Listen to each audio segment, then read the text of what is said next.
Good afternoon, Yuba Sutter. It's the Yuba Sutter Political Spotlight. 1410 AM, The Patriot. We are live out here at Mount Huth. And 104.3 FM. How's everybody doing today? Good. Woohoo! Okay, because nobody's listening. I'm listening for the audience. Hang on. Oh, nobody's saying anything.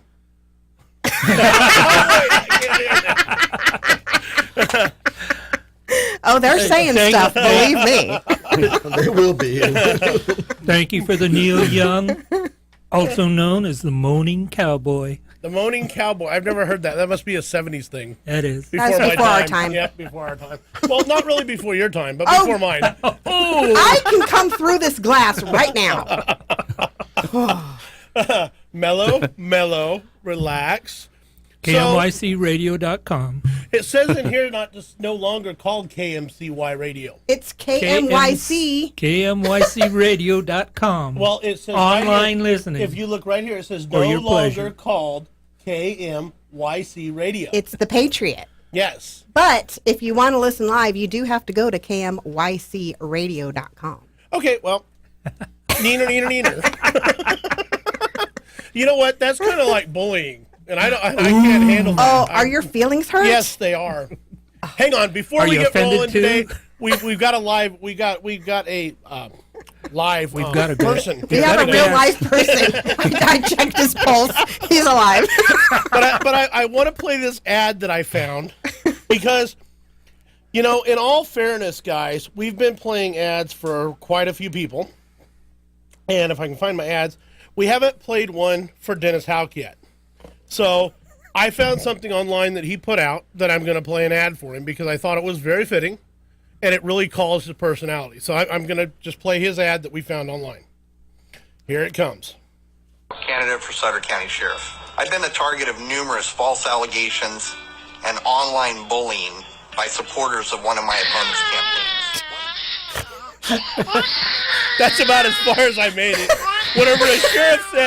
Whenever a sheriff candidate says that he's been a target of online bullying, come on now. Is that what you want for sheriff? Give me a break.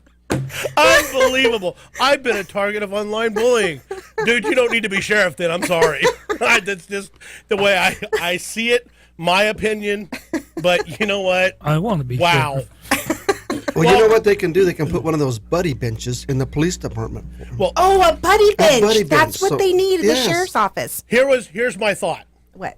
So we have 3 candidates this year, right? Yes. Running for sheriff. For Sutter County Sheriff. Sutter Yes. County Okay. So here's what we're going to do. This is it. Since we don't want any bullying, we don't want anybody to get their feelings hurt, we're going to do it like the city council does it. Yuba City Council. Everybody gets to be sheriff. We'll have 2 under sheriffs, 1 sheriff. They'll rotate through every year. Everybody gets to be sheriff. And nobody's feelings get hurt. Nobody's feelings get hurt. Nobody gets bullied. It'll be awesome. Everybody gets a trophy. Everybody gets a trophy. There's no losers. It'll be the perfect little world.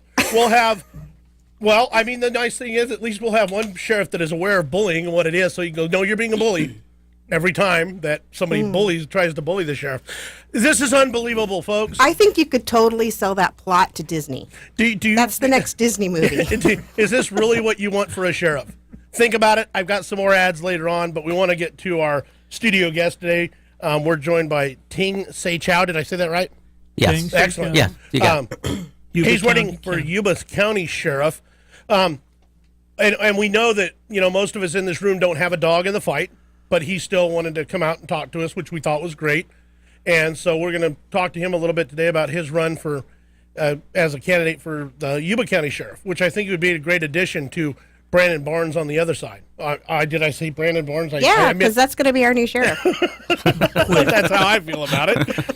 So go ahead, guys. I've got some work to do here real quick while I edit out another thing for our runner-up award of sheriff over in Well, are we going to county. go ahead and let Teng have his opening Yeah, comment? let's go ahead and do that now. Okay. All right. So, just a little bit about myself. My name is Teng Saechao. I'm running for Yuba County Sheriff.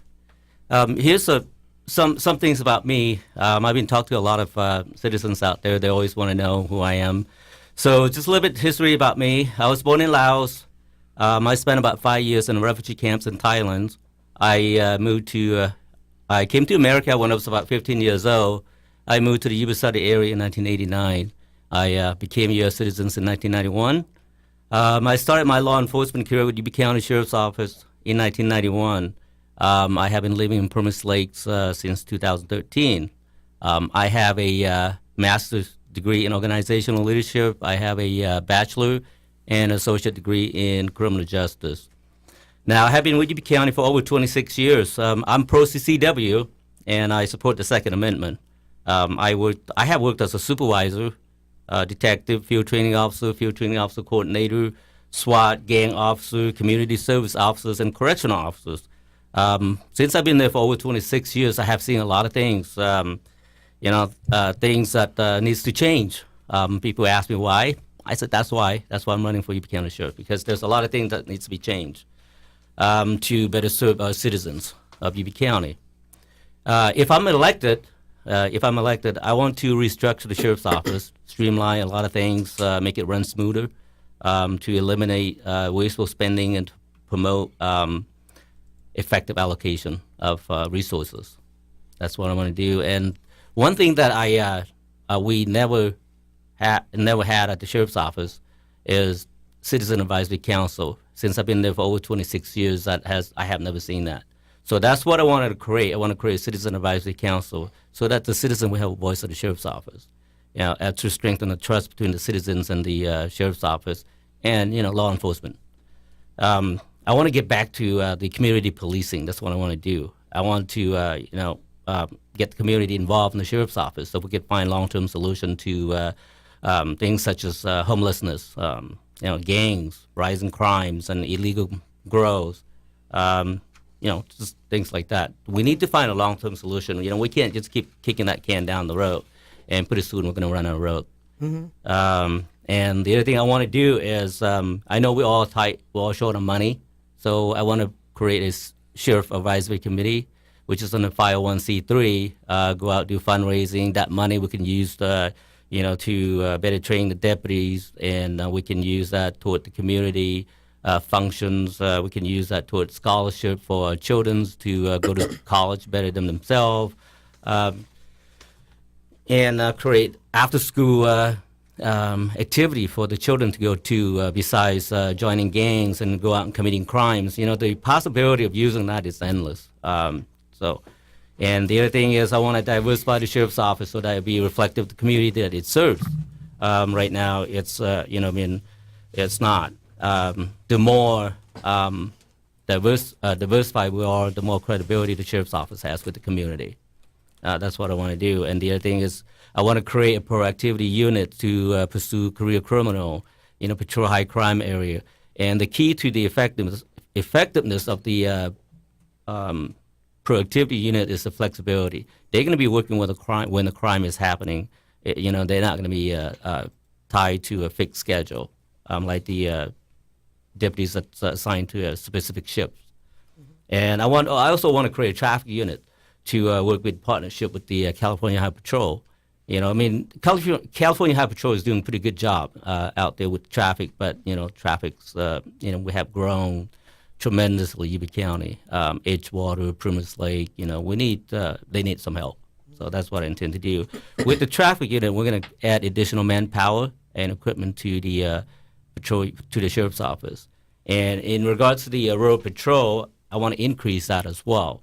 I want to utilize more reserve to augment the full-time deputies to patrol the rural area. And I want to bring back the star volunteers so they can go out to patrol out in their area and do vacation checks, things like that. Bringing back substations, so we can better serve the citizens of Yuba County.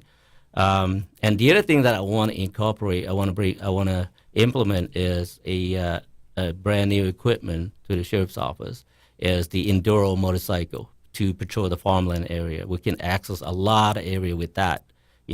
Quad, we can access a lot of area with quad, but with the Enduro, you could pretty much go anywhere that, That's a great idea. any other Because it's street legal and exactly, dirt ready. Exactly. That's what the Border Patrol does. Wow. Excellent idea. Yeah. So those are just some of the things that I want to change at the sheriff's office. There's a lot of other things I want to do. Well, So- the thing that has impressed me in hearing that just now is I never once heard that you're going to go ask for more money from the taxpayers.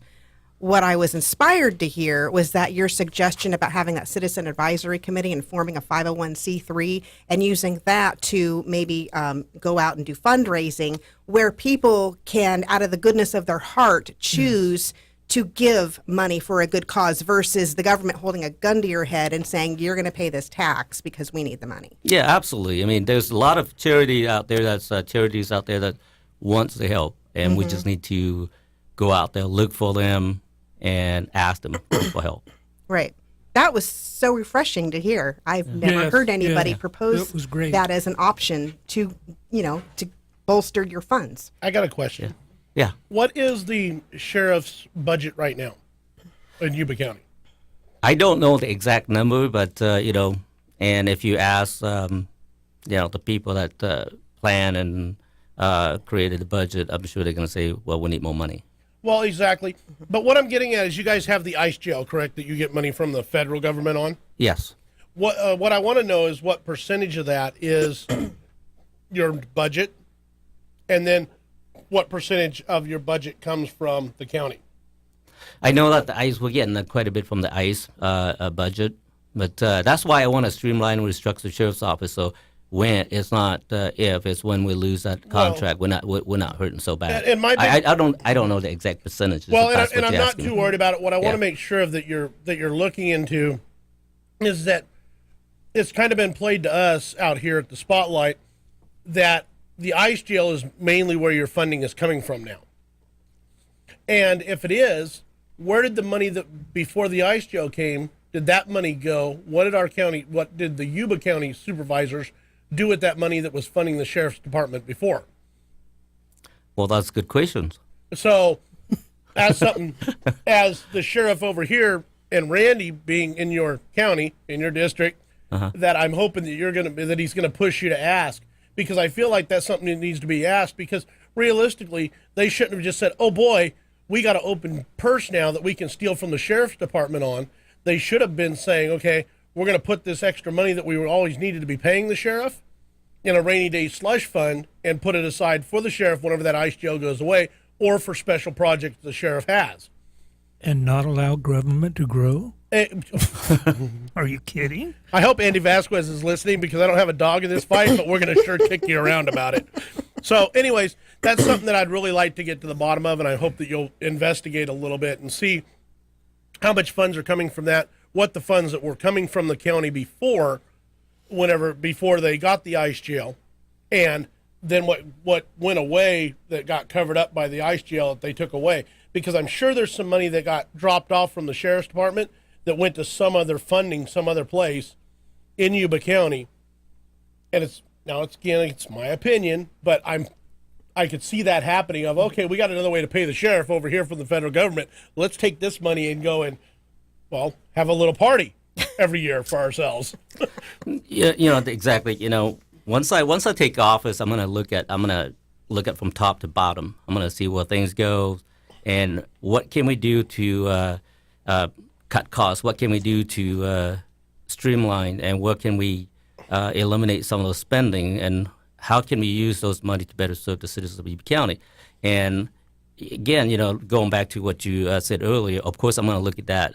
We're going to look at it, see where the money went, and if it's going to somewhere that's not supposed to, of course, that's going to be taken away. Exactly, because the problem that I have, and we put on a constitutional sheriff's class that Brandon Barnes came to and Jeff Pierce came to.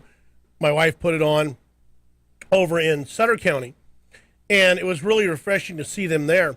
But the thing that I want to make sure of is that we're going to get a sheriff on both sides of the river that understands the Constitution and also understands their role is they're elected by the people. You'll be elected by the people of Yuba County. Yes, absolutely. You're not beholden to the Sutter County supervisors. Right. You're not like the police chief that's beholden to the city council and is at-will employee of the city council. Right. You are elected by the people. Your job is to stand in that gap, and I know you know your job, but the fact is you're to stand in that gap between the Sutter County supervisors and say, you know what, You're not Yuba doing your County job. Yuba County. Supervisors. Yuba County supervisors. I thought that's what I said. I'm sorry. Yuba County supervisors, between the people and them, of their overreaching and doing stuff with the funds that shouldn't be done. So, just wanted to throw that out there that, you know, all our supervisors, Yuba and Sutter County, I hope they're listening and paying attention, because the people aren't laying down anymore. We're going to elect sheriffs that are constitutional, and guess what? They're gonna put you in your place, dude. So we're glad to see you running. That's for sure. Yeah, absolutely. You know, my first and foremost duty is going to be to the citizens of Yuba County, the people that elected me, and that's going to be where I'm at, and that's where I stand. And we'll look at it. Like I said, I will look into everything, and at the sheriff's office, I want to restructure it and streamline it, and I will look at every divisions, every position there. That if I can eliminate a position, or if I can take a position and turn that a management position, if I can turn that into a couple of deputies out on the road for the citizens, and I'll do that. Well, and that's for without, sure. without jeopardizing the safety of the the citizens of Yuba County. If I can streamline it, I Exactly. will do it. Yes. Well, and I understand you are for public safety, but I also think we being a constitutionalist and also doing being pro Second Amendment, you need to make sure, like Brandon Barnes has his Brandon Barnes plan of action, and to get out and maybe shoot with some of your CCW holders, and give those guys some training to where they feel comfortable having their CCW out in the further reaches of your county, to where they're not going to be really put off if they don't get as many patrols, because you know what, they can take care of themselves. And again, coming back to the whole idea of living in a republic and a constitutionalist, living in a republic's a scary thing. It really is, because you know what, it's saying if I live in a republic, I'm going to take care of myself. I can see Tom in there shaking his head, yep. But you know what? At the same time, it's what it takes to be free. It's a trade-off. So I'm taking up too much airtime. Go ahead. Sorry. Well, one thing Are you I- running for sheriff? No. One thing I Not at would all. like to say, But I'd like to be sheriff. if I get a chance, I want to be sheriff. Okay, enough. just listening to the two sheriff candidates over in Sutter County, that I really feel that there's only two. They really seem grounded in the Constitution. At the meeting the other night at the Tea Party, I really didn't get the feeling from you or Mr. Wendell that the Constitution was the firm foundation of how you're going to run the sheriff department. And that's what I really would like to hear. And another thing that kind of bothers me, that I'm I don't know if it bothers me, that I'm just wondering about, when you say that you're going to go into the sheriff department and just completely clean it out and restructure, because I always thought that the Yuba County Sheriff had a really good reputation, the department itself. And especially with Mr. Durfer, I have a lot of respect for Mr. Durfer. What is the biggest thing that you would change? What's the biggest problem? Well, to me is the Constitution. America has given me a lot, has given me things, has given me opportunity. That's no. If I was to be in Laos or Thailand right now, I would not have this opportunity. I mean, this country has given me so much, and I thank the United States Constitution for and America for everything that I have right now. My freedom, that I'm able to do what I want, that I want to do, and that I have this opportunity to serve the citizens of Yuba County. And all that is, if it wasn't for the U.S. Constitution, if it wasn't for this country, I would not have this opportunity. And that I thank you for that. And that's why I want to run for sheriff, and that's why I want to change, and that's why I want to serve the citizens of Yuba County. Now, going back to the sheriff's office. Now, do you know what the the saying is that if you keep doing the same thing over and over again, you'll always be your ad, or the definition of insanity. Of insanity, right. Yeah, right. So, so I've been with the sheriff's office over 26 years, and we're doing the same thing. To me, the way I see it, we're doing the same thing over and over again, and we're expecting to get different results, and that's just not happening. We are having deputies leaving left and right. Okay, and last July we gave the deputies 10% raise that put us comparable with Yuba City, and deputies are still leaving, and deputies are there's a couple that just resigned, flat out just resigned, because the way the way they were treated. I talked to one of them. He said just because he was treated. So, those are some of the things I want to change. I want to raise the morale of the sheriff's office so that we're not going to continue to lose good deputies to other agency or resigning, going into the private sector. We spend a lot of money training deputies at the sheriff's office. It's not cheap to hire somebody from the academy or from another agency, and we'll train them and how to do the job out there in patrol. And to see that deputy, after you train that deputy, to see that deputy just leave, it's just costing us a lot of money. I mean, we would hire one or two, and then one or two would leave. We're always back in square one. Yuba County is always known as the training ground for law enforcement. So the reason you're saying that they're leaving is because of the way they're treated, or because of the wages, or both? Well, money is good. Don't get me wrong. Okay, I like money. Money is good, but money is not always the answer. Like I said, last July we got 10% raise. That put us comparable with Yuba City. Right now, our starting salary, base salary, I think it's about 200 more than what Yuba City is paying starting base salary, and that should speak volume right there. And we're still not being able to recruit good candidates, and we're still having a problem recruiting good candidates at the sheriff's office. And the thing is, there's a lot of things that's happening at the sheriff's office that I can't talk about, that I still work there. I mean, it's something that I just can't talk about. So those are some of the things that I want to change, and I will change those things if I'm elected. Okay, one thing another concern at the meeting when we were talking, I don't remember if it was our right to carry. It was something about guns and some other thing. If you guys can remember what it was, but both of you, the two candidates, said that you didn't like the way it was and you didn't agree with it. And I'm not sure. Do you remember what? I don't recall that I say anything. I didn't agree with it. No, it was with from the state capitol, the taking away our guns and things like that. That's what I can't remember the exact subject. But what I think the subject was that with Mr. Newsom's about wanting to take away the citizens' guns. Yes. Or something along those lines, that line, right? Along that line, yeah. But what I didn't hear from either one of you was what you would do about it. Would you just, because you are the head law authority in this county. I thought I was pretty clear that my stand is with the citizens of Yuba County. As elected official, that would be my first and foremost duty, is to stand with the citizens of Yuba County, and I thought that was my answer. I maybe.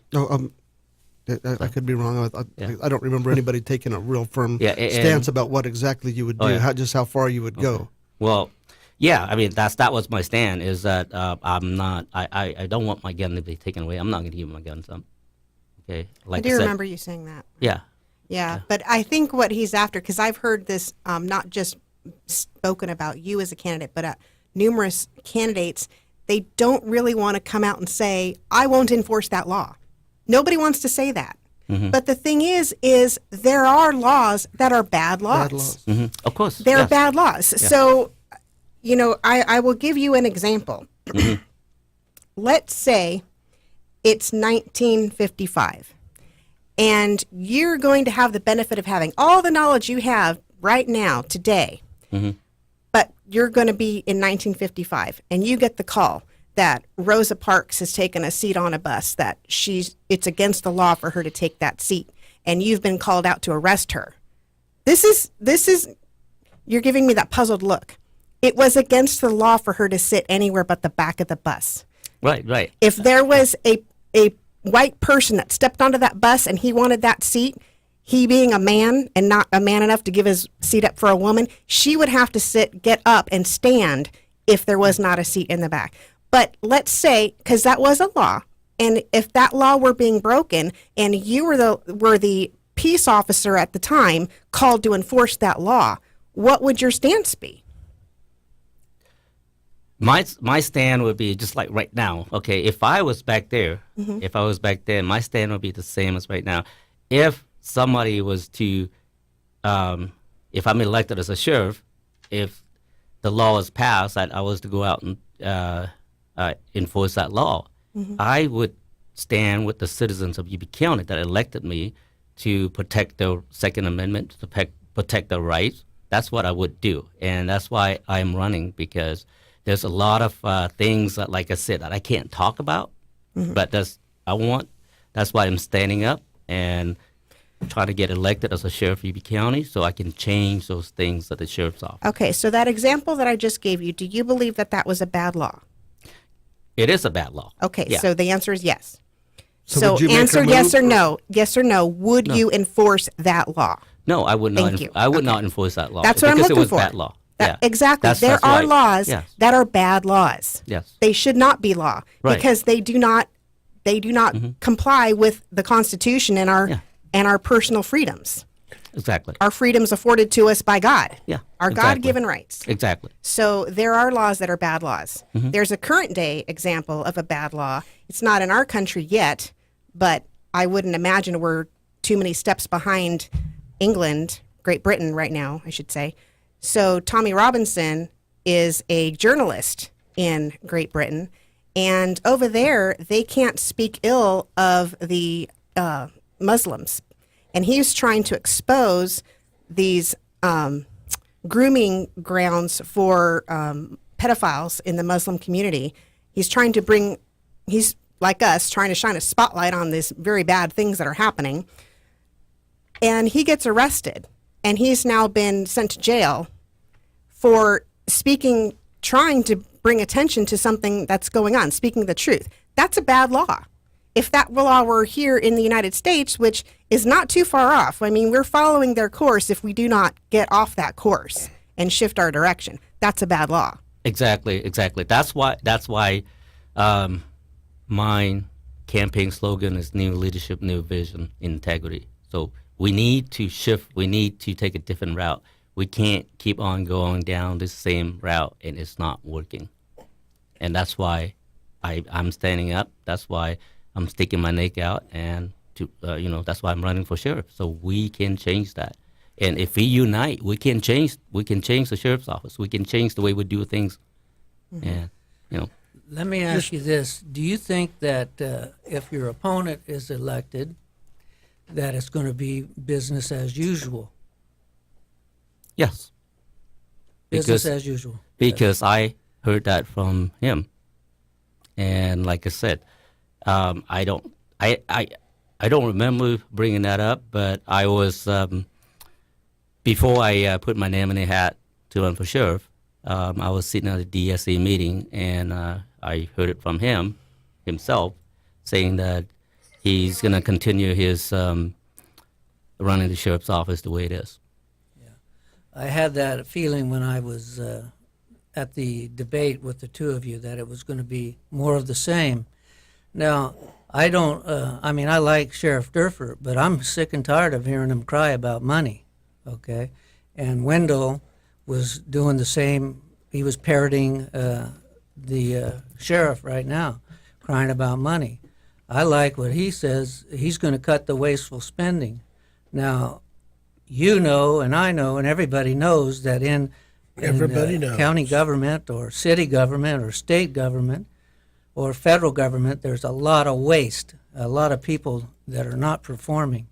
So that really struck a nerve with me, and I'm really liking that attitude.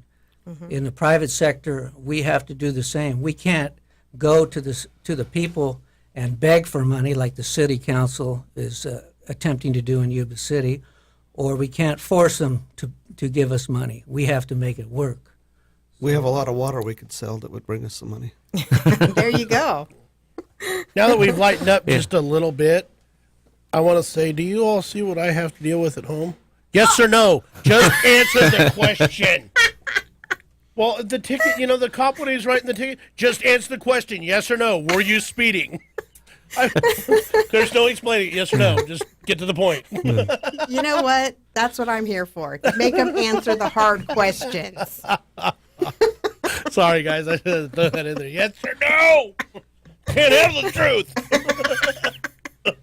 It's just really important that we get constitutional people in your position. I mean, if Gavin Newsom wins the governorship, I feel sorry for you. I mean, you're going to have a tough job. Well, I understand. I mean, it's going to be a tough job, but you know what? I'm confident, and I have faith that we can do it. So the thing is, we have to unite. We have to unite, and you know, in Constitution, U.S. Constitution, like I said, you know, I mean, this country has issues, has problem, but this country is still the greatest country in the world. And if it wasn't for this country, if my dad didn't bring me here when I was 15 for a better life to pursue our dreams, I would never be sitting here. I don't know, I'll probably dead somewhere, or in, you know, I mean, who knows? Yeah. But yeah, this country has given me so much. And you know what? As an elected sheriff, the U.S. Constitution, that's what I mean. That's what I'm base my business on. Is the U.S. That's what I Constitution. want to hear. Yeah. Does the phrase "shall not be infringed" is that clear to you? Absolutely. Yeah. Absolutely. Yeah. So if Gavin Newsom is elected, he has to contend with the people and the Constitution, and Yes. he's not going to be subservient to Gavin Newsom. He's subservient to the Constitution and to the people of this people. county. And if the people of the county don't understand the Constitution, it is still his job to follow the Constitution and Right. protect Yeah. the rights of the people and to interpose Exactly. Stand in the against gap. tyrants like Newsom. We're just going to have to make them understand that. Well, that's the thing that people don't understand the significance of the sheriff. This is a perfect design, people. There is no needing to cast this off and form a new government. We have the perfect government. We just have to enforce it the way it was put into place. Because a police chief, he doesn't work for the people. He's not hired by the people. These sheriff's candidates, they're interviewing for this position with the people. We are interviewing them to see if they're fit for the job. So we're their boss, we're hiring them, and we can fire them. It's a very unique situation. It's completely different from the police department. Absolutely completely different animal. Unfortunately, many of the people are absent without leave on interviewing the sheriff. Yeah. You know what I mean? But there are some of us that are, and that are paying attention to it. And, We got to give Teng a few minutes to close out because I've got to play some ads, and then I think our next guest is here also. So we're running a little bit behind. Thank you very much for coming out. We greatly appreciate it. And go ahead and take us out and talk about. You can give us a closing statement and let us anything we didn't touch on that you'd like to mention. Have at it. Okay. Well, thank you for having me here. It was an honor to be here today. Again, like I said, like we're talking about, you know, I mean, it's a privilege to be in this country. I humbly thank you, the people that allowed me to be here and became a part of this country, became a U.S. citizens. And you know what? If I'm elected as a sheriff, I will not deviate from that. I will uphold the laws and do what's right for the citizens of Yuba County. You know, and you know, if I may, there's a lot of rumors going out there that saying that I'm retiring, that I'm running this for fun. I mean, I've ran a campaign. Nobody runs a campaign for fun. yeah, exactly. Whoever says that yeah. I mean, is- that's ridiculous. You know, I mean, it's look at me. I'm running around every day. You know, talking to citizens of Yuba County. I wouldn't call this fun. I would rather be out there at my farm. You know, with my animals out there. Well, the whole you know? thing is they see you going places, doing different things, but you're always smiling because you're running a campaign. So you must be having fun. They just they don't understand what it takes. They have no clue. So unless you've ran a campaign, I wouldn't say running a campaign is fun. Just Right. Yeah. It costs a lot of money as well. You know, I mean, It does. a lot of my Time. own money, time, money. And, you know, I mean, you can always make more money. You can't make more time, and the time That's is just, correct. The time is just That's what you can't. unbelievable. that You it's can't such get. You can't absorbs. get that back. Nope. Once So- it's gone. Yeah. So Yeah. it's truly amazing whenever you're actually running a campaign at the the amount of yourself that you have to put into it, guys, and the amount of friends that you have to have put in their time and help. So yeah, it's never fun running a campaign. The No. fun part is the last day, whenever you're going to have a party, win, lose, or draw. That's the only fun Now, part. when you of have it. a party when you win. Exactly. Well, even win, lose, or draw, we still had a party, and man, we had a good time. So yeah. So anyway, so to add to that, if we have to get out and vote, that's the most important thing. You got to get out and register to vote. You can still vote if you're not registered to vote. Call this number 530-763-2678 or 749-0280. We'll have somebody pick you up and take you to the elections office and register to vote right there and there if you're not registered to vote. And if you need a ride to the poll, give us a call. We'll take you there. We'll give you a ride to the poll. But you have to vote. Okay, you have to make your voice heard out there. Okay, you have to take part of this. If you don't take part of this, if we don't unite, we don't come together, we're not going to be able to make that change. So we have to make that change, and it needs that change, and the time is now. The opportunity is now. If you don't do it now, we may not have another opportunity later on down the road. So we have to do it. We have to come together and do it. And you know what I like about this country, why this country is so great? It's the diversity. That's what makes us great. And you know what else makes us great? Is assimilation to the culture, the American culture. That's what makes us great. Absolutely. Absolutely. Yeah. Yes. Number one. Absolutely. Yes. Yes. Thank you. Yeah. It's a Christian-based culture with Yes. certain morals and codes. Yes. Yeah, absolutely. Yes. All right, guys, I'm behind schedule. I have to play a couple of ads for about 3 minutes, so if we can get the other guy in here and get him set up, that would be awesome. Thank you so much for coming thank out. you for coming in. All right, thank Greatly you. Yes, appreciate thank it. you so much. All right. This is Yuba County Sheriff Steve Durfer. I fully endorse Captain Brandon Barnes to be your next Sutter County Sheriff. I've worked with Captain Barnes for over 20 years. Brandon is a graduate of the prestigious FBI National Academy. He was our former SWAT commander and chief of investigations and now holds one of the highest positions in law enforcement as jail commander. He leads and manages a staff of over 80 personnel and an inmate population of almost 400.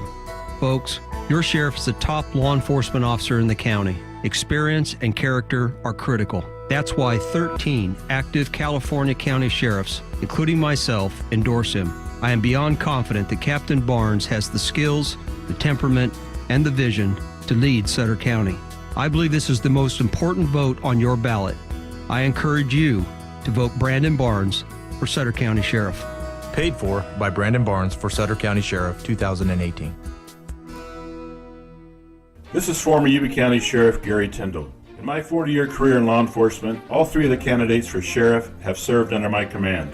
I can honestly say that Jeff Pierce is the best and most qualified to be the next Sutter County Sheriff. I agree. This is former Sutter County Sheriff Jim Denny. Without question, Jeff Pierce is the right choice for sheriff. Jeff has the experience needed to run the sheriff's office, tackle homeless problems, defend Second Amendment rights, and keep our families safe. This is Sutter County Under Sheriff Jeff Pierce. I am honored by the support of retired sheriffs Gary Tyndall and Jim Denny. I am also proud to have earned the support of our Sheriff Paul Parker, Sacramento Sheriff Scott Jones, former Sutter Sheriff Art Brandwood, radio host and former Sheriff John McGinnis, and retired CHP Commissioner Maury Hannigan. More importantly, I am asking for your support because as Sheriff, I will work for you. Paid for by Pierce for County Sheriff 2018. If you see something online, don't repost it, don't retweet it, don't believe it. If any of my supporters were putting out these types of lies. In there, Tom. Was that on the air? Yeah, oh yeah, that was on the air. That's one of my favorite songs. So we are back. We played our ads for each one of the candidates, sheriff candidates over in Sutter County, and you heard Brandon Barnes' ad, you heard Jeff Pierce's ad, and then you heard, with no introduction, Dennis Houck's ad with the crying baby. I'm going to play that one more time because I like it so much, and he gave it to us free via Facebook. If you see something online, don't repost it, don't retweet it, don't believe it. If any of my supporters were putting out these types of lies. But I saw that online. Well, I saw that online also, and my problem is I don't believe it. well, the problem is that I have is the sheriff. I mean, come on. The sheriff is going to say he's been bullied. That is not a sheriff quality. I'm sorry, guys. But his feelings are hurt. Well, like I said before, I guess what we're going to need to do is just have all 3 sheriffs win and just have them do an internship as the sheriff and just have 2 under sheriffs, and then a new sheriff every year gets to take the office. Rotate that would be them in. fair. Yes. Everybody gets a trophy. Everybody should win. Because after the election, he's going to put out another video that says, well, I was bullied and that was unfair because I wasn't elected. So now where's my prize? I mean, come on. Give me a break. That is not what we need a sheriff. Anyways. But he really wants to be sheriff. Well, I really want to be sheriff. I thought you wanted to be sheriff. I do. Tom, And if that's the only qualification it I wanna takes, be I am sheriff, too. qualified. Well, then, if that's the only qualification, then we all need a turn as sheriff. Maybe we should just have a county that everybody gets a turn. If Or I join the am, sheriff's if I office. ever get to be sheriff, I want to have 2 6-shooters too. But you wouldn't even have to carry them concealed, huh? That'd be awesome. Yes, but you're going to keep 1 bullet in your pocket. Yeah. There, Barney. Okay, so we are joined in the studio by Chris Carlos, running for, well, actually our only hope for DA, because Sutter County DA. what we have right now is A train wreck. broken. So It's a train wreck. You can say it. okay, a train wreck. Yep. But I thought we had a train wreck previous. We did. Why does this keep happening? And we voted for her. Was I not supposed to divulge that? I don't go around telling everybody every time I screw up. I try and brush it under the rug. But if you did screw up, you would admit it. You'd Yes. say, hey, you know what? I made a mistake. Happened to you, happened to me, it'll happen again. I made a mistake. You've heard me say that before. Personally, I voted under protest when I voted because I liked Jennifer Dupre more. Well, she's running again now. She just kind Yes, of whipped through that she hat out is. there. Yeah. I mean, Well, really? I already cast my vote. I did too. Yeah. So, by the way, that's 2 Too votes late, for you, Chris, Jennifer. for sure. So there's no doubt there. Yes. We're going to let Chris go ahead and just give us an opening statement, and then we'll start bombarding him with questions. Tammy is our resident yes or no question person. And she's She got wants- it down pat. She No. wants a yes or no. I will answer. only go there if I don't feel you're significantly. If you try to like sugarcoat it or play it down or dance around the question, I will say yes or no. and give you an example. And then if that doesn't work, we usually put you in a headlock. All right, so we got 10 minutes, then we're going to take a break. We got a 5-minute break, but I want Chris to stick around during the break so you guys can chat. Okay. But we got 10 minutes to let him rip through this real quick, and we'll get onto the other side. But let's go ahead with your opening statement, Chris. Okay. Thank you for having me here. My name is Chris Carlos. I'm running for DA in Sutter County. And like some other people here, I recognized that the DA's office was really having problems. And it got to the point where I decided that I was going to run for DA. Never expected to be doing it, but I reached a point where I just couldn't sit around and watch it anymore. So I've been an attorney for about 18 years, lifelong Yuba Sutter resident. I moved back to Yuba City as soon as I graduated from law school in 1999, still live in the same house. And I have about almost 12 years experience as a prosecutor, both in Butte County, that's where I originally started, and here in Sutter County. I left Sutter County DA's office about 7 years ago because even then I didn't really like the direction that the place was going, and somehow it's actually gotten worse. So that's why I'm running. I like that. That didn't sound too good. Yeah. Hey, right now, just to dispose of any of the myths, any of the stuff, any of your bashing that's come out, I've never once heard you say you were being bullied, by the way. So I like that. And you're not even running for sheriff. You're one of those guys that, could say he's being bullied and actually get away with it. But you didn't. And so, are you a Democrat, yes or no? There you go, honey. That's for you. I am a declined to state at the current time. Great. Yes. And the race is nonpartisan, correct? Correct. So it does not matter. Doesn't matter anyway. Exactly. Although there are Right. so many people that like to use Democrat as a dirty word, and you know what? Right. It's not. It's not a dirty word. I like to use it as a dirty word. I do quite a bit. I'm not going to lie. but he's not even a Democrat. He's declined to state Yeah, people. but you Right. put other adjectives with. Yeah, I do. But the fact is here's the deal.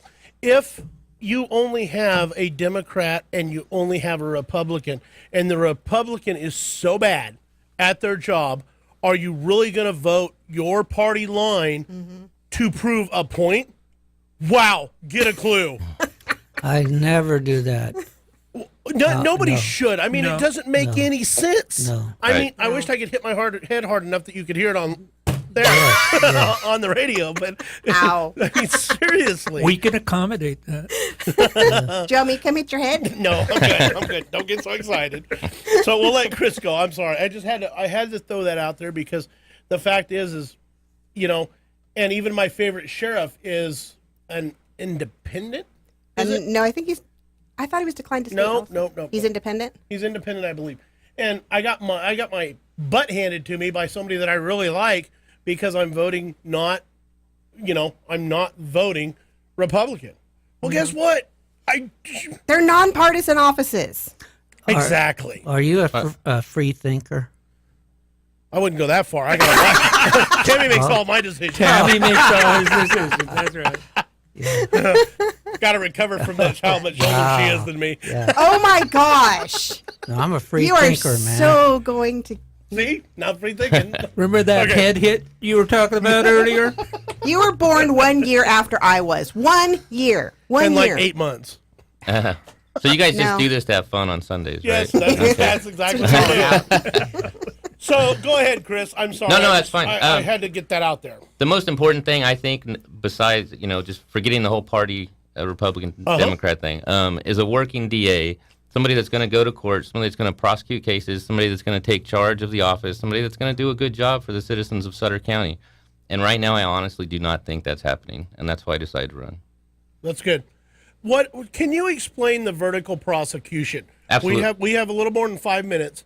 Explain the vertical prosecution, why it works, and why it's better than the ordinary or the changing around of people to represent you. That would scare the crap out of me if I was in trouble and knew that somebody wasn't handling my case the way that one person would and be registered to it. It scares the crap out of me. But can you explain it, how it works, and why one doesn't and one does?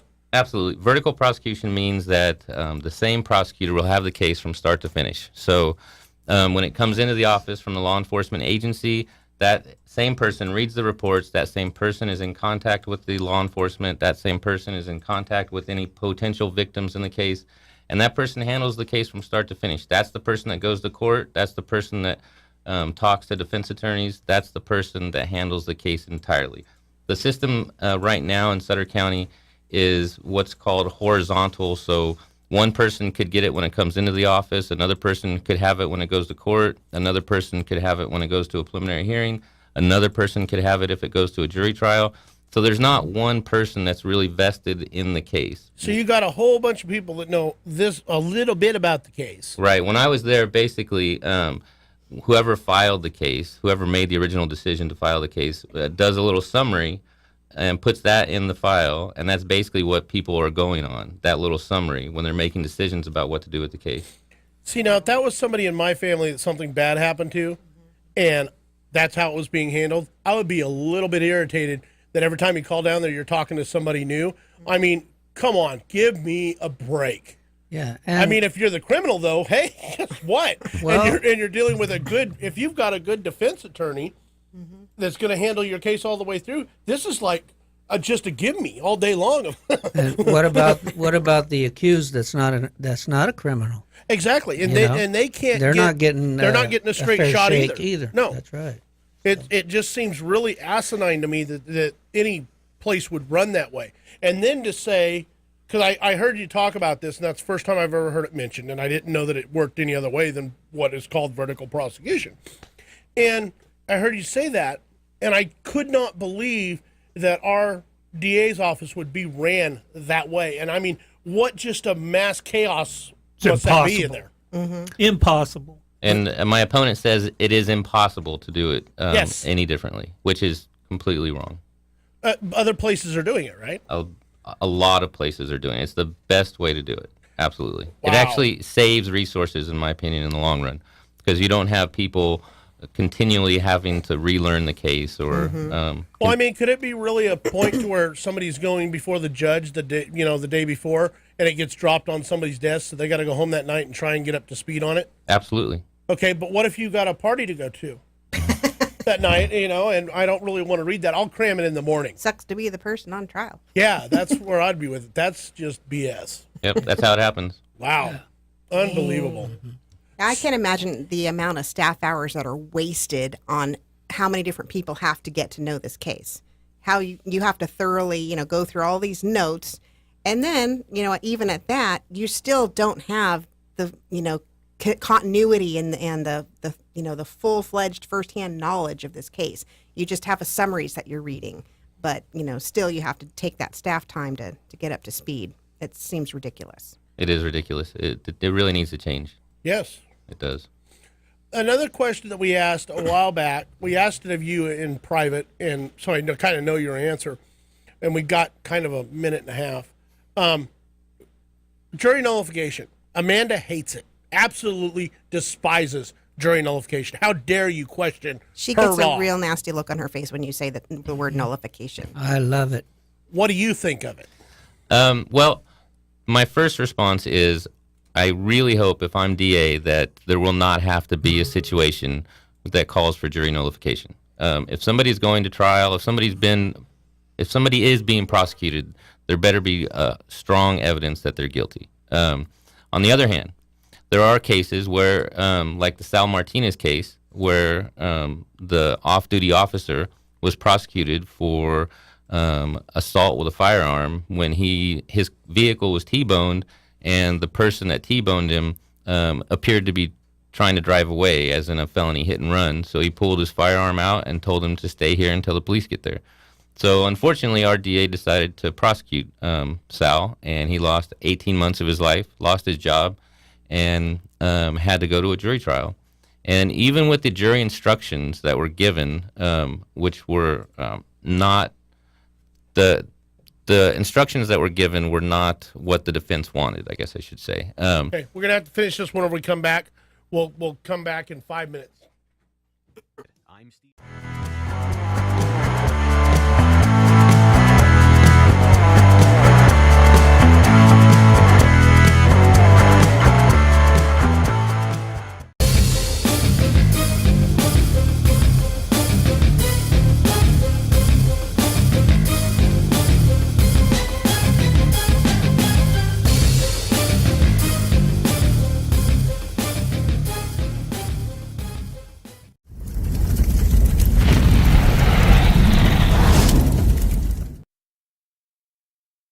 All right, we are back, and we were on jury nullification. We were talking about Sal Martinez. Yes. With Chris Carlos. Yes, with Chris Carlos live in the studio. Could you start over with that, Chris, with the Sal Martinez case real quick? And we're talking about jury nullification and what it's about. Basically, in a nutshell, jury nullification is whenever the jury decides that it's a bad law and they don't want to follow that law. It kind of irritates the judge. It irritates the attorneys.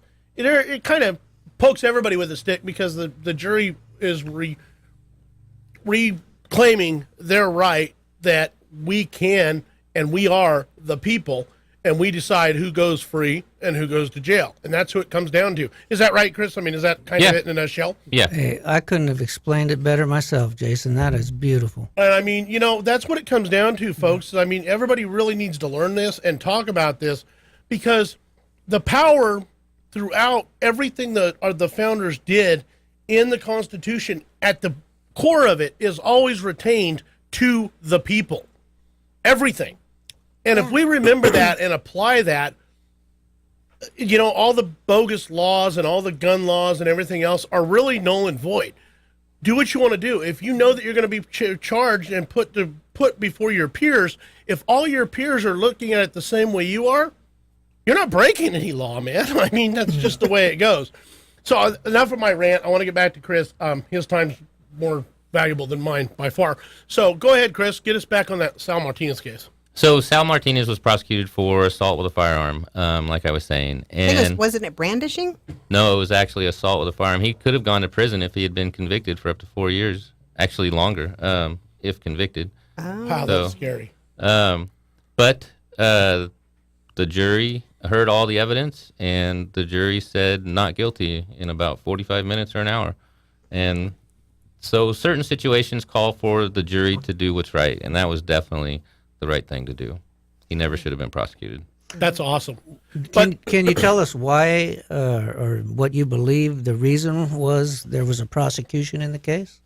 I honestly don't know. My opponent feels strongly that he was guilty, and everybody else feels the opposite, basically.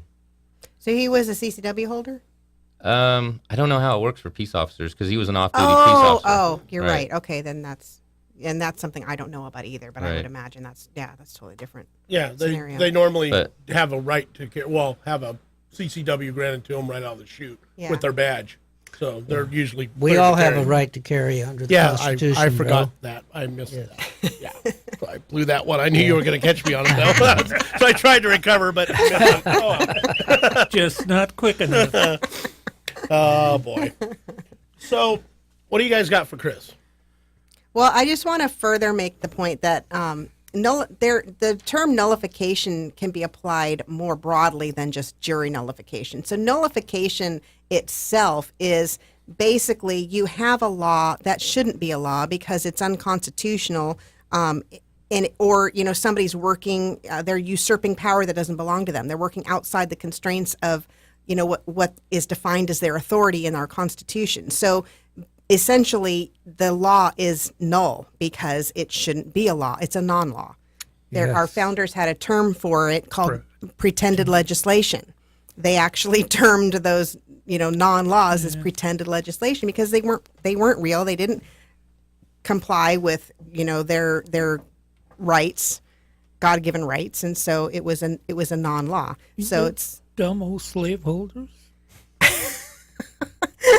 They actually don't knew get something. don't get us started, boy.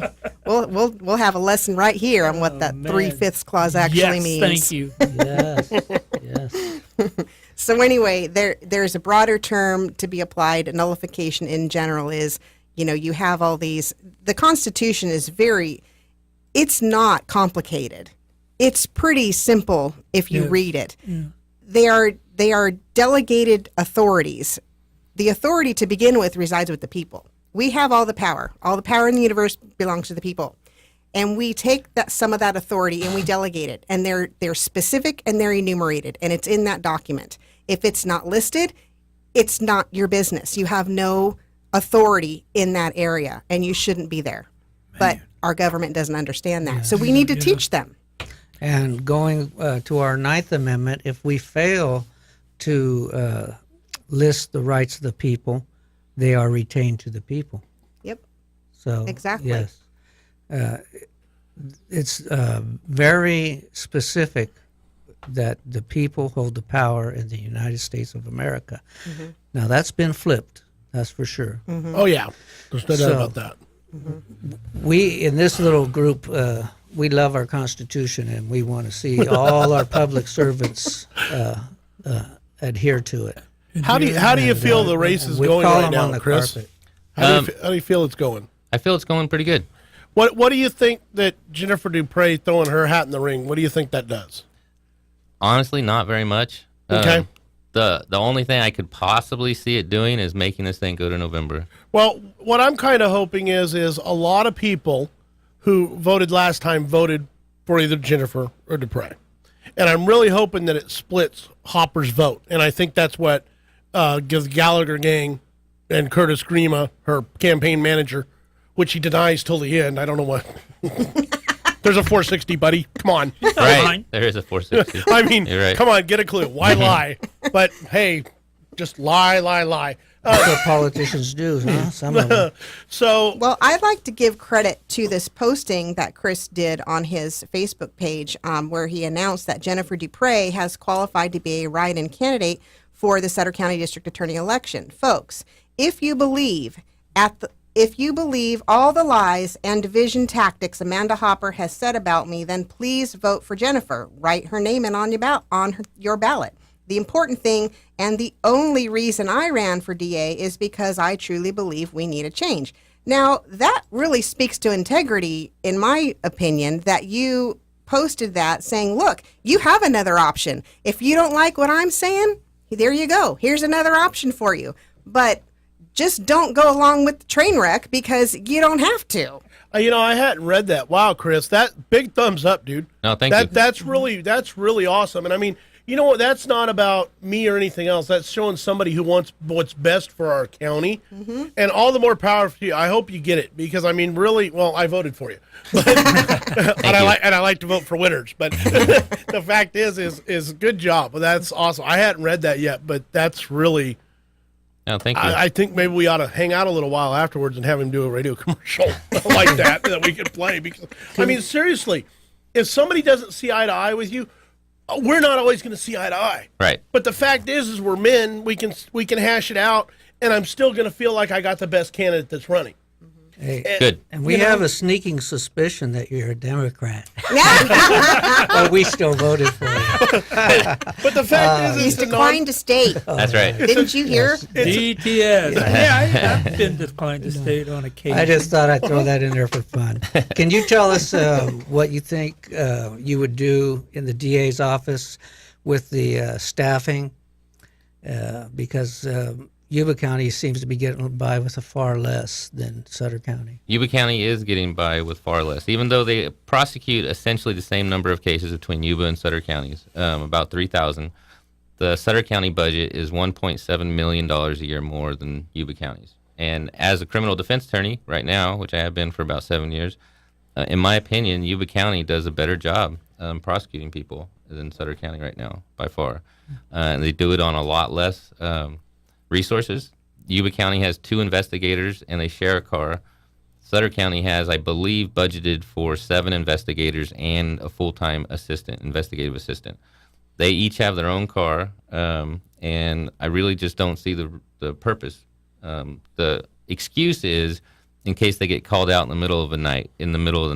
That's why they need a company car. But that frankly doesn't happen very often. And they can share one car and rotate it. All right. You get called out this month. You get called out next month. Take the car. Sure. And if you use your own car, I'm sure you can get a reimbursement, right? Yes. And if I get elected, I'm giving the county car back to the county. And I can drive my own car to work. It's not that big a deal. Well, I've been driving my own car to work. Imagine. A lot of people do. I enjoy driving my own cars to work. Yeah. If I had a public job, I would still drive my own car because I like my car better. Yeah, but it takes you like 15 minutes to choose which car you're going to drive in the morning. But now here's the thing that I don't understand. I pick out outfits. He picks out cars. What the heck does an assistant investigator do? An investigator goes out and investigates, detects stuff, and comes back and writes the report, correct? Well, yes, to a certain extent, yes. I mean, that's a good question because that's what purpose do DA investigators serve? Yeah. Are they there to help the prosecutors with the cases that already exist, or are they out trying to be a police force? Because right now it seems like the DA's office is trying to be a police force, and that's really not the design or the purpose behind DA investigators, especially when the sheriff's department in Sutter County is so lacking with patrol deputies in the rural areas that the resources would be much better spent having deputies on patrol. Well, they're like the SS, the Secret Service Police. Secret Squirrel Police. Yeah, Secret Squirrel Police, the SS that go around and knock on your door at night and then you go away forever because you didn't agree with Amanda. You're going to see it my way. Demanda. Oh, I like that. That's right. All right, so I didn't give it to her. Apparently the people that work with her gave it to her. All right. Yes, all the people that support her because they need their jobs, those people that can't vote for her, but yet they support her because they need their jobs, those people. Oh, that would never happen. So you think we can cut some of the investigator positions out of that district attorney's office. Well, I mean, I'm not advocating for people to lose their jobs, but if somebody moves on, if somebody retires, if somebody takes a different job, then yeah, I don't really see the reason to have 7 or 8 investigators. But if they're wasting our money, Chris, you're going to have to do the dirty deed. Well, yeah, and say, sorry. Yeah. I mean, I can't have Right. people in our operation working that are not doing anything. Sorry. I'm moving stuff around and I got, a little happy with the sounds. I was just thinking about Amanda. That's what she's got to be doing right now. Sorry. All right, go ahead. So one of the big things about in this race, in my opinion, is the difference of experience between myself and my opponent. She's never tried a murder case, and in my opinion, and in my knowledge, she definitely has not done a trial since she became DA. And I've been asking numerous times, when was the last time she actually did a jury trial, and nobody will tell me. So I have tried murder cases. I have tried every kind of case you can imagine. I did my first murder trial back in, I think it was 2006. And that guy is serving life without parole right now. So, and I was the prosecutor, not the defense attorney on that one. But so it's important. It's important when the person who makes the final decision has actually been there and has actually done that. And right now we don't have somebody that's been there and done that. Mm-hmm.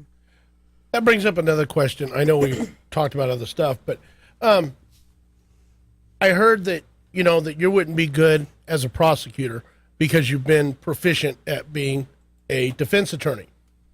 Well, the people who said that, I tried to understand their reasoning, but the fact is you're doing the best service for the people that you're defending or prosecuting either way. I don't see, can you tell us the difference in that area? No, it doesn't really make sense. Exactly. To tell you the truth. But if somebody's good at their job, they're going to be good at their job, no matter what side they're doing it for. Exactly. And that's the way, I would want the best of the best if I was in trouble either way, and that's, if I had somebody that needed to be, that hurt my family, I would want the best prosecutor I could get. If I was in trouble, I want the best defense attorney I could get. I'm looking for the best. Both the positions are supposed to be zealous of their job. Yeah. Right? Exactly. And the judge is supposed to be impartial, which we know that's not always the case. No. So. All right. I just wanted to throw that out there because, that was also brought up that, attorneys. Was somebody trying to say he's too good at his job? That's kind of what I was getting at. Is if you're good at your job, you're good at your job. I would think seeing both sides of the issue would be an enhancement. Yes. It definitely helps. Mm-hmm. All right. I just wanted to throw that out there real quick because, came up on a You make a good conversation I've point. been having. So as far as jury trials, you've been doing it quite a while, but on both sides. Since '99, when I first passed the bar. Mm-hmm. Yep. Wow. Yep. No. You got to try the yes or no thing with Amanda. Yeah. See if that works. Yes or no?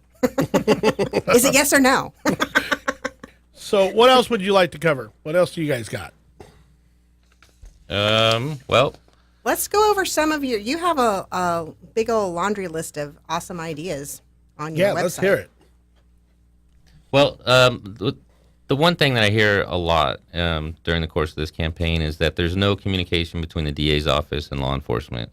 And I would absolutely do my best to change that. And I've said numerous times, I will give my cell phone number to every person out there, law enforcement or the community.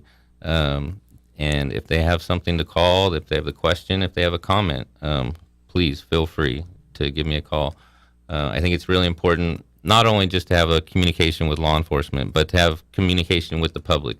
And one of the things I'd like to do is establish a quality of life division to focus on crimes that are not at the top of the list necessarily, like elder abuse, fraud, theft from the rural areas. They're really difficult to prosecute, mainly because there's a lack of sheriff's department employees focusing on a lot of these cases.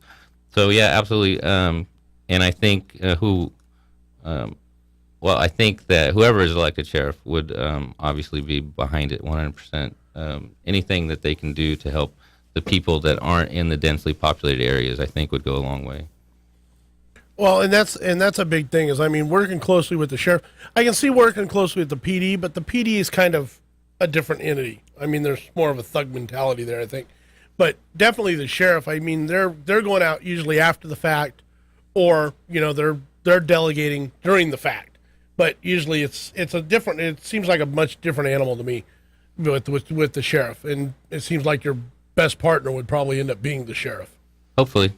Now, for some people, we don't know, what where you operate out of as a district attorney. Is it in the what buildings are being used in Sutter County, and where do you hold the court hearings?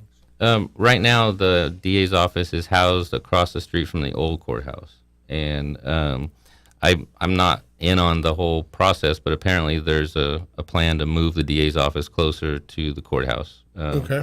And that was apparently one of the reasons why, or one of the reasons Amanda gave to spend whatever they spent on all the new cars, because they have to drive all the way from 2nd Street over to the new courthouse. Wow, all the way. All the way over there. All the way. Yeah. Gotta go all the way. Yep. So did they buy new cars? They did. They bought a whole bunch of new cars, and Amanda got a brand new Yukon. But if you just drive by the DA's office, you can see all the brand new cars out there. Maybe I do want to drive a city vehicle. I mean, wow. I mean, a Yukon. That's like you need more cars. Well, hey, I'm just saying that that's a pretty nice vehicle. I didn't realize that we were spending that kind of dough. Yeah. Yeah. Well, we can't have them hitchhing from 2nd Street to over there by the sheriff's carpooling department. or anything. No, but we could buy a mopeds. Hey, A little I scooters. like that. So I don't know. That's crazy. Oh, What else you got to talk about, Chris, on the on your list there? There's one thing that I'd like to do as far as the courts go, and that's have more hands-on participation between the courts, the DA's office, probation, mental health, and the defense attorneys. A lot of other counties have specialized courts. Mental health court, drug court's always been a big one. But, I mean, Butte County even has a homeless court. So it's not going to be the fix-all for everybody, but it is something that can decrease people reoffending once they fix whatever problem got them in the system in the first place. So give a little explanation on the homeless court. I never heard of that. Yeah, well, I mean, obviously you got to be homeless to qualify, but when they get on probation, when they get on felony probation, then they will have a probation officer. They will report to mental health for counseling. They will have a counselor, their defense attorney, the court, the prosecutor. They all work hand in hand to try and make sure these people don't reoffend. So obviously for like the homeless court, the main thing is to try and get them cleaned up, get them a stable residence where they can actually go out and get a job and leave the life of crime that got them in the first place, in trouble in the first place.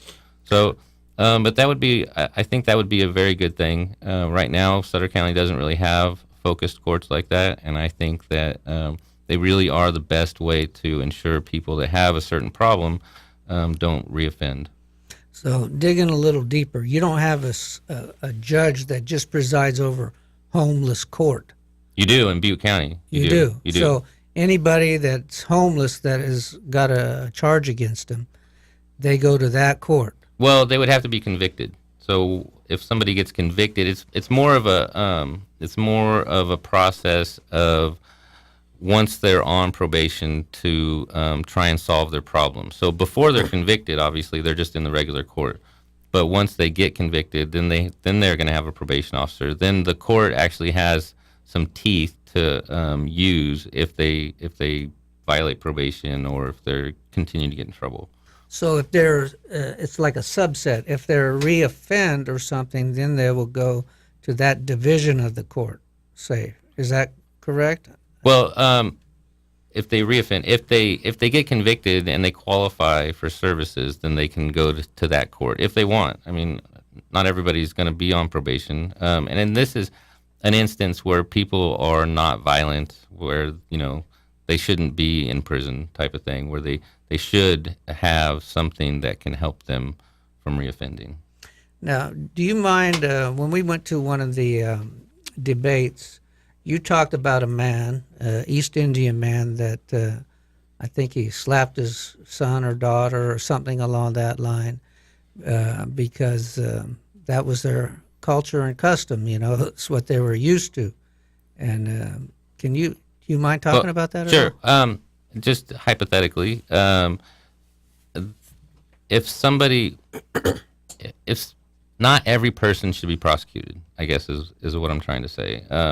Certain people, this particular person or individual had never been in trouble before and did something that, and when they were a child, would have been seen as fairly normal, but fast forward to today and it's not seen as normal, and the person was arrested, and over the course of time, a couple of months, it went from a felony arrest to the DA's office recognizing that this person is not going to do this again, made a mistake, and doesn't need to clog up the justice system with that particular person.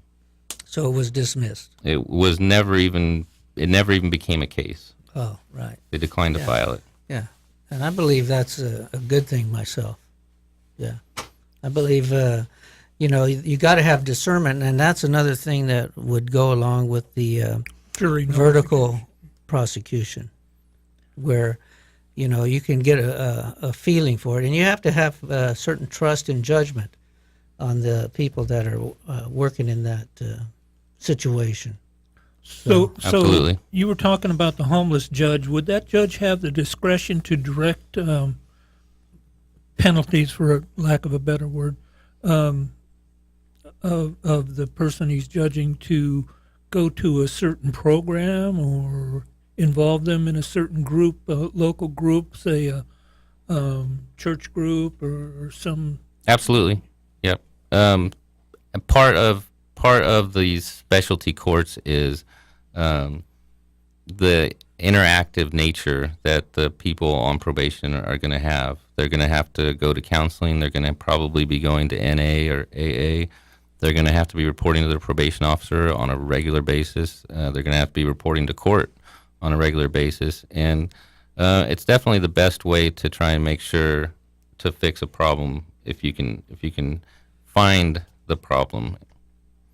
A lot of it obviously obviously drugs is a big problem. Mental health. But some people are just, down on their luck, and they're not bad people. They want to go the right direction. They just need an opportunity to do that. Absolutely. It's the best way. What are your thoughts on the war on drugs? You've heard that term, the war on drugs. I have heard that term. Well, obviously it's a huge problem, and it fosters lots of other problems. Because if somebody is addicted to drugs, then they're most likely not going to have a job, and they're either going to steal, rob, or sell other drugs to get their drugs. So it's definitely not a good thing. It's kind of been decriminalized to a certain extent in California. Actually has been decriminalized in California. But I think that getting people the help they need when it comes to drugs is definitely by far the best way to keep them from continually using, because like I said, it fosters a lot of other problems, like the illegal marijuana grows. Those foster a lot of home invasion robberies and a lot of problems that come along with just the growing of marijuana. So I don't know if I would call it a war on drugs, but getting people to stop using drugs is definitely a good thing. Yeah, thank you. All right, guys, we got about 2 minutes to wrap it up, and then I got to play some ads and get Chris on his way. So go ahead if you want to give a closing, Chris. That would be awesome. Or if you guys got final questions, I'm going to get ready to wrap this up. No questions?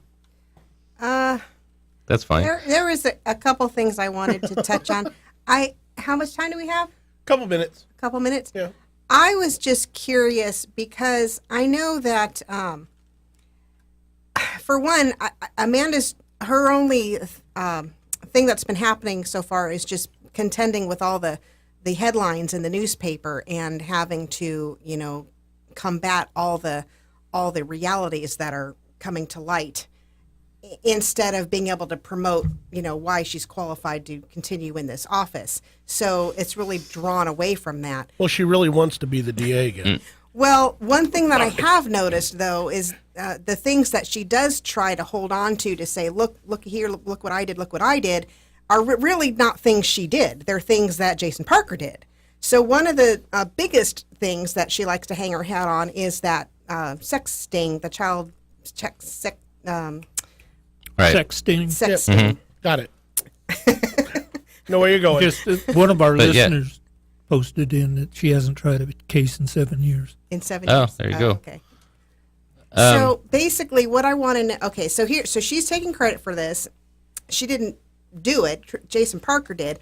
But now, in my opinion, and this is my perspective, what I'm seeing is the thing that came to light is now with this pitchus motion thing that she's filed against Jason Parker and David Williams. Thank you.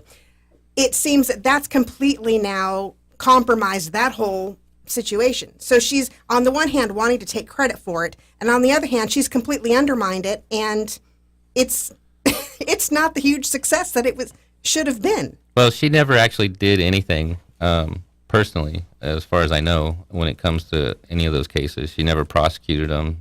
She never went to court. She never did any jury trials on them. So yeah, in a lot of ways, I think you're totally correct. And in my opinion, what happened to Jason Parker was totally wrong and even illegal. And it's going to result in another lawsuit caused by Amanda Hopper. And he'll have his day in court. But see, this is what happens: is you have these things that they try to keep out from the public eye for as long as they possibly can to get these people elected. Thank you, Tom. I totally do. By the time these people have their day in court and the truth does come out, nobody's paying attention anymore. People have gone their way, and now, unfortunately, you have this disaster in the DA's office still. And hopefully I don't see that in our future. I'm totally optimistic that we are not going that direction. Train wreck. Yeah, we don't want that train wreck. 4 more years of train wreck. No, we're getting off that train. Hopefully we will. Even the Appeal Democrat called it a sideshow. So. Yeah, and that's the thing is you have all those very, very unfortunate headlines that should not be. I mean, our county is an absolute. It's a sideshow. That's actually a good term. Yep. It's a shame. It's a circus. It needs to change. Yes. So that's really why I'm here. That's why I'm running. I really, honestly, truly believe we need a change. So please vote June 5th. We definitely. Well, we already voted. You already have. I go to the poll myself, so I will be voting on June 5th. And I like to go to the polls myself. yeah, I'm an old-fashioned that way. I don't know how I ended up on the mail voter thing, but whatever. I'm there, and I already voted. And Chris, I really hope you get it, and we're really praying for you because we do need a change. And you know what's nice is sitting here looking eye to eye with you and stuff. If I have a problem, I'm going to come down to the DA's office and let you know about it. And I mean, that's just how the kind of person I am. But I feel like that I might get some kind of response other than just, well, she's not in. Absolutely. I mean, I've already handed my cell phone number out to thousands and thousands of people during this campaign, and it's not going to change. That's awesome. I also want to say that you showed up on a Harley Davidson today. I did. So I haven't had a chance to ride it in at least 6 months. So that's a crying shame. That he hasn't had a chance to ride it, not that he has. Right. Not that he showed up on the Harley. I gotta tell you, and I just want to ask you a quick question. We just had Teng Saechao, is that Saechao. right? Yeah. Was in, and he said some people said that he was running his campaign for fun, and I've kind of heard the same thing from you. You just threw it in your hat in the ring. Is this any fun at all? It's no fun. No, it's not. And the time that it takes out of your life is no fun. The time it takes away from families is no fun. So, yeah, it's not just for fun. He's running a campaign. We need a change. Vote for Chris Carlos. I mean, seriously, we got to do something. And for everybody who's sitting on the fence because he's a declined estate, we spent 4 years with Amanda. It's been a train wreck. Let's give the guy a chance and see what he does. If we don't like it, we can always vote him out of office. That's the people's point and view. But another 4 years with somebody who's already blown it, I want to see vertical prosecution work. Let's give that a try. We're better off trying something new than knowing what we're getting more of the same. It's Yeah. time to move on. And he stepped up to the plate because nobody else was.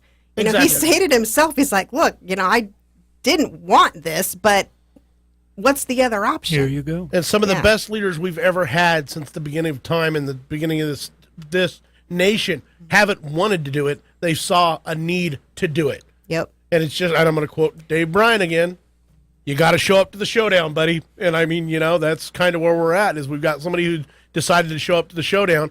Now let's get behind him and give him the support and get him voted in. Now, how do you feel about being under the spotlight?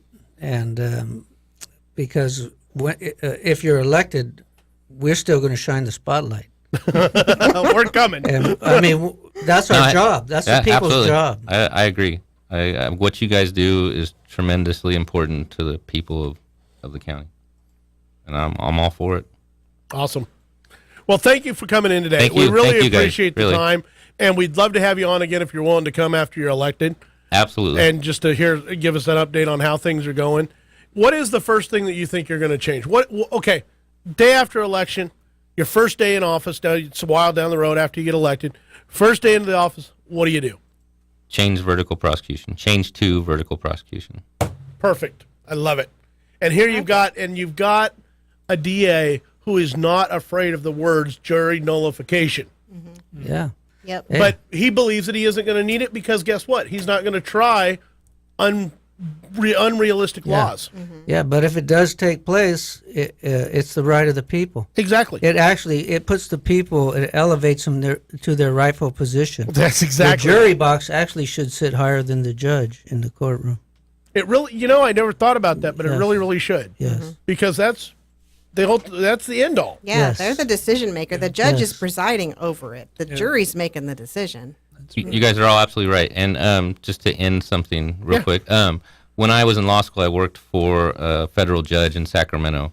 And after every jury trial, he would bring all the jurors back into his chambers and give them a speech about how it's really their courtroom and how important it is what they do. And just remembered that, actually. We need more. Do you remember that judge's name by chance? Lawrence Carlton. Lawrence Carlton. Yeah, he passed away last year, but That's too bad. I mean, but that's what should be going on. Yeah. You know what? I got a jury duty summons in the mail the other day. You're rubbing your hands And together. I'm just salivating for the opportunity. No. I want my 5 minutes. Well, stay tuned. No. There will be another course offering called Duty of the Jury. Yes. Duty of the Jury. Duty of the jury. Awesome. So, yeah, Well, I'm looking forward to it. I got to pay some bills really quick. Thank you so much, Chris. Great. Thank we you, guys. greatly appreciate I'm going it. to show Really. Chris the door. Okay. Not like Andy showed you the door. Okay, yeah.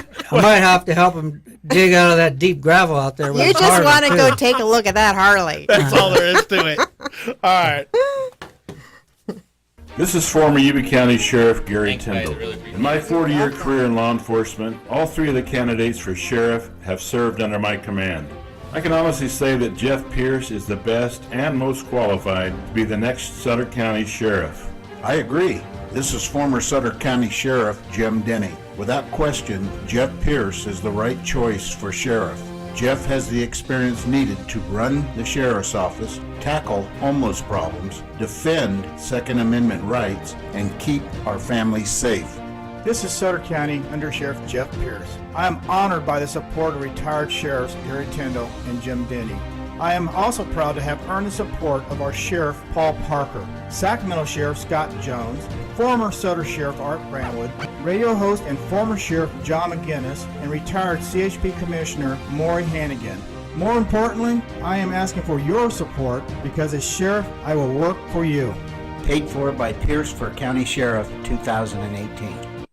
This is Yuba County Sheriff Steve Durfer. I fully endorse Captain Brandon Barnes to be your next Sutter County Sheriff. I've worked with Captain Barnes for over 20 years. Brandon is a graduate of the prestigious FBI National Academy. He was our former SWAT commander and chief of investigations and now holds one of the highest positions in law enforcement as jail commander. He leads and manages a staff of over 80 personnel and an inmate population of almost 400. Folks, your sheriff is the top law enforcement officer in the county. Experience and character are critical. That's why 13 active California county sheriffs, including myself, endorse him. I am beyond confident that Captain Barnes has the skills, the temperament, and the vision to lead Sutter County. I believe this is the most important vote on your ballot. I encourage you to vote Brandon Barnes for Sutter County Sheriff. Paid for by Brandon Barnes for Sutter County Sheriff 2018. We got Dennis Houck's ad now. If you see something online, don't repost it. Don't retweet it. Don't believe it. If any of my supporters were putting out these types of lies.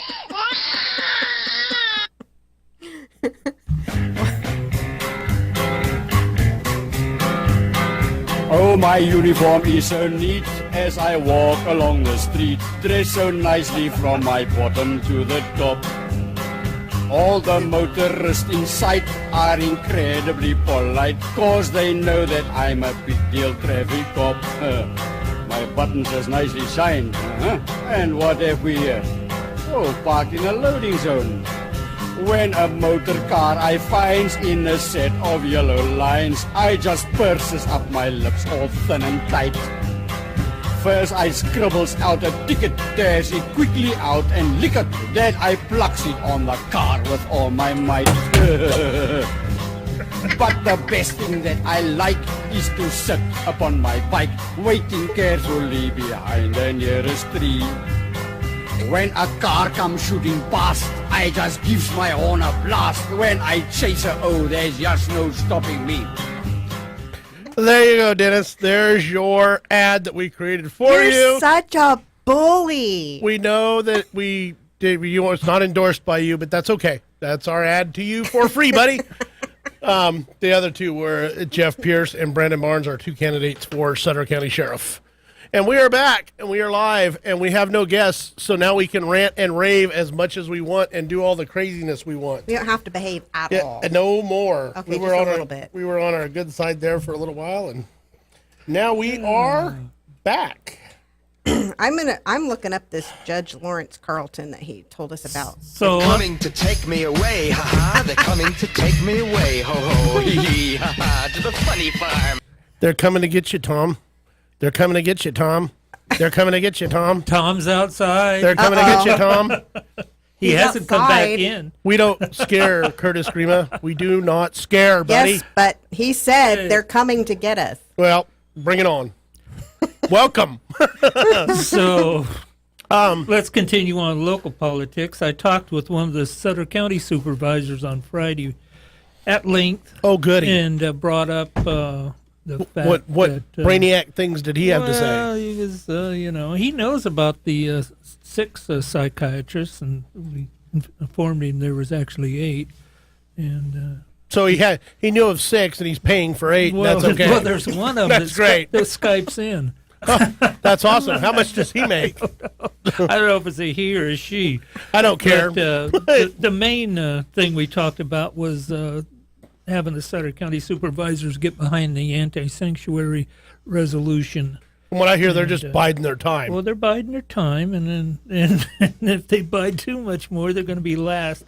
I sent them a little love letter, I think last Wednesday or Thursday, all of them. Well, we used up a lot of time today with our guests. But it was time well spent. That's what we're all about, though. Yes. We're all about this campaign season. That's why we're here. We need to get the information Well, out the to point I voters. was trying to make before you cut me off sorry. was that you wanted to write a enforcement resolution. And he said they needed one with more teeth in it. More teeth. And I tried to tell myself and the fellow I was with, tried to tell him it's not the supervisor's job to be enforcement officers. That's the sheriff's job. So all they need to do is make a statement of facts. It's not going to hurt them in any way other than for them to step up and do the constitutionally right thing. And then get out of the way of the sheriff. And then get out of the way of the sheriff. Well, they're just going to hold off until campaign season's over and the pressure's off, and then maybe they'll say something. Well, that's what happens whenever they run unopposed. Yes. Whenever they run unopposed, like Dan Flores. I hope you're listening, Dan. Hope you're listening closely, Dan. That whenever you run unopposed, that you don't have to back anything or do any fence walking. You can just shoot your own path because you're running unopposed. That won't happen again, I promise. we'll find somebody to run. Hey, you know, I ate earlier at the Panda Express, and I got this little love letter from him in a fortune cookie. It says, judge one not by his charms, but by his qualities. What a wonderful suggestion here during election time. Yep. So the Tea Party had a straw poll. Oh, yeah. We want to talk about that. Yes, Results of our straw poll, don't Yes, we? we do. Yes, we do. I've seen a few Definitely. comments about that on Facebook. Definitely the sheriffs. Oh, wait. Do we want to do that, or are we going to be accused of bullying somebody? Should we even... Don't believe it if you see it online. Well, I see a lot of things on Dennis Houck's page, but don't believe it. Don't believe it. Don't believe it, and It's don't online. repost it, because That's it's, right. Don't repost it's not true. That bullying is getting too much publicity, in my opinion. Yeah, you know. Well, you know what? You know what's amazing? Suck it up a Randy's little a bit. bully. Whenever you had a bully in school, you dealt with it until you couldn't deal with it anymore. You busted the guy in the nose, and the bullying went away. I just taught my kids how to fight. Exactly. I mean, and that's the whole thing. But then you grew up, and you learned that, you know what, you knock the crap out of the bully, and he goes away. Hey, and if you're lucky, I had a guy that kept poking me with his pencil, and my friend cleaned his clock for him. I didn't have to do anything. Hey, and you know what? But there's guys who are designed to do that. Yeah. There's guys who are not. Yeah. And me, I've always kind of looked forward to it. Yeah. Come here, I want to tell you something. Well, you've seen what it says on my shirt. Exactly. What does that say? It says, warning, my sense of humor might hurt your liberal feelings. Now I'm offended. Well, at least you gave a warning. Yeah, at least there's a warning. Yeah.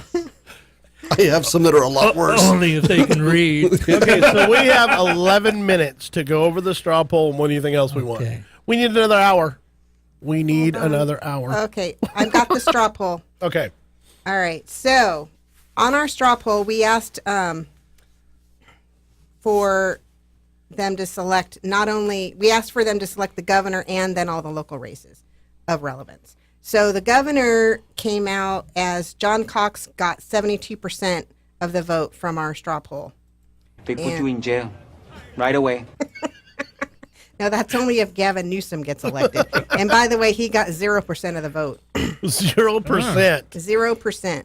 So John Cox came out on top, and if people are smart, they will not.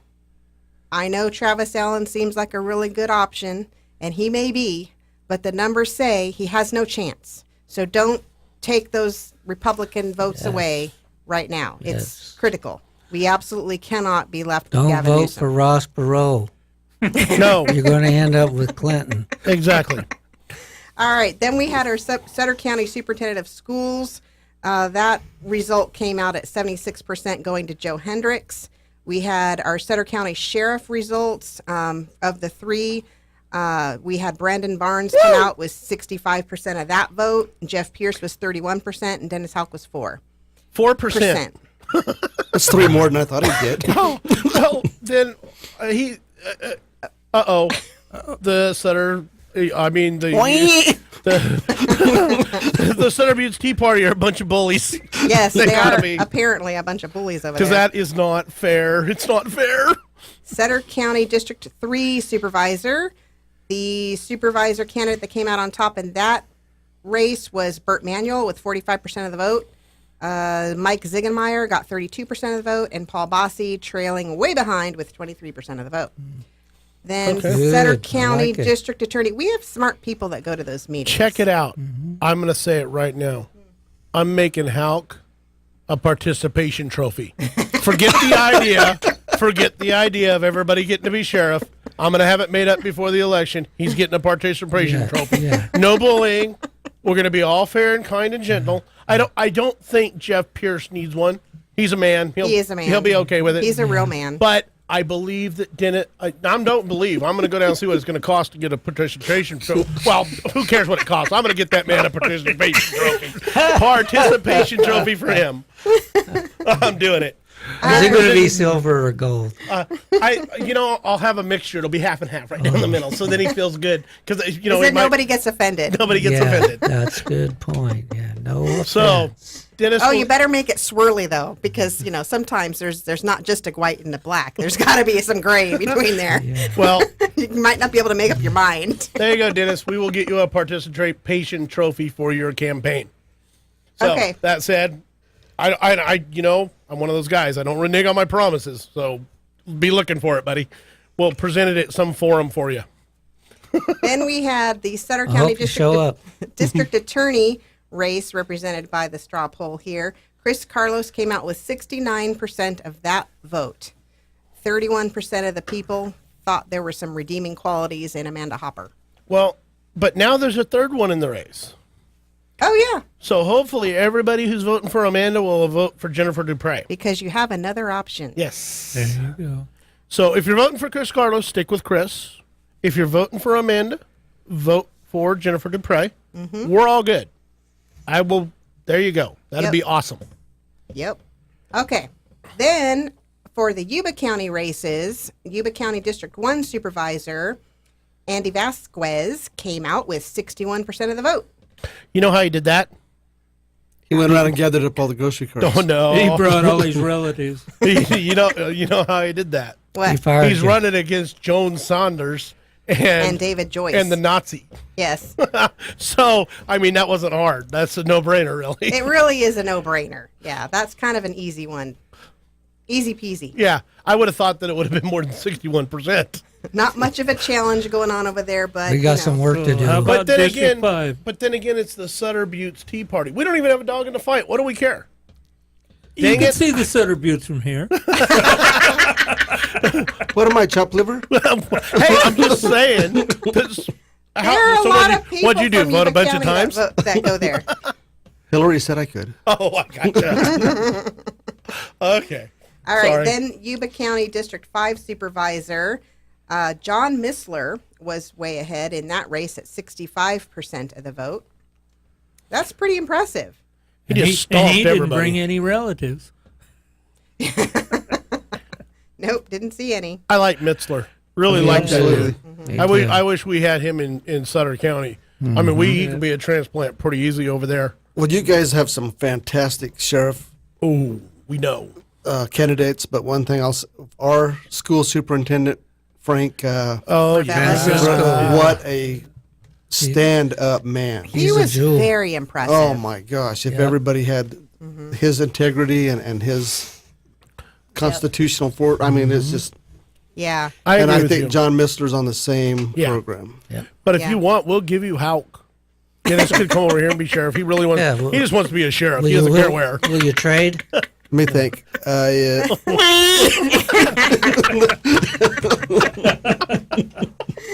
No, we'll pass. All right. The last one on the straw poll was Yuba County Sheriff, and Wendell Anderson walked away with that one with 65%. So Teng only got 35% of that straw poll. So I think Tang, he just does not have the notoriety. You know what I mean? Right. He's I wish we'd have kind had of more time with him. obscure, a little obscure. Yeah. But I sure enjoyed speaking with him. I think personally that he would be the better sheriff. That's my opinion. You know, I do too. After spending a little bit of time with him today and talking to him, I didn't